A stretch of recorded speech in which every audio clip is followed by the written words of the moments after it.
Hi guys, welcome. I'm the Millennial Yogi. Today I'm going to talk about the importance of not becoming a spiritual person. And I know the title is probably really funny, especially in regards to the content of my channels.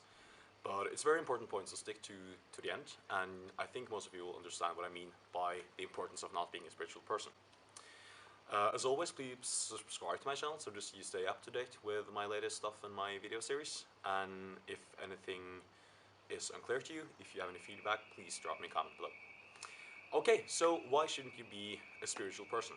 Now, this is something I see a lot of in the spiritual community, is that when people enter spirituality, they do so from a place of needing something. So people are disenchanted with their identity. People are unhappy with the way they live. So a lot of people go into spirituality because of that, and there's nothing wrong with going into spirituality or sadhana or yoga because of wanting to be more happy or being a more fulfilled person. But what I see happening a lot of times is that people exchange their old identity and they put on a new identity when they enter spirituality. So people start wearing funny necklaces, people start doing weird hairstyles, wearing completely different clothes, people start changing their Facebook names from, say, John Smith to Crystal Light. Yeah, I guess you've all seen these people, and this is happening all the time. And it's very common. It's very common to see this adaptation of a completely new identity, and the thought that being the weirdest looking person in the room makes you the most spiritual person in the room.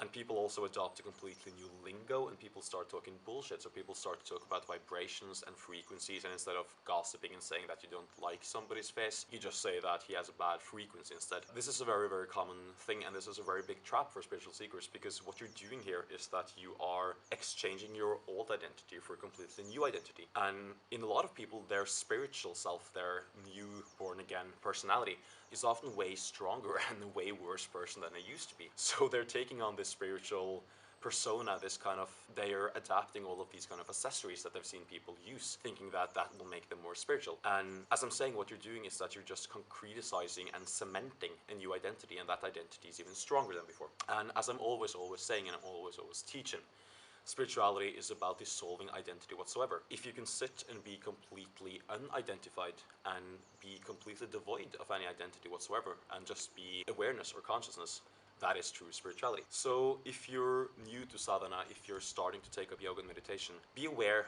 that you are always you, and the only thing you can work with is the person you are at this moment. You don't have anything else than you and the now and the here. So those are the three components you always work with. So it's very important to don't make a distinction between the old you and the new you.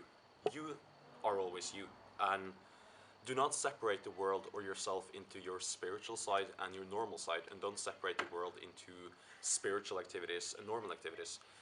What this is doing is that it only makes your spiritual growth way slower, and it makes it way harder for you to come to any true realizations.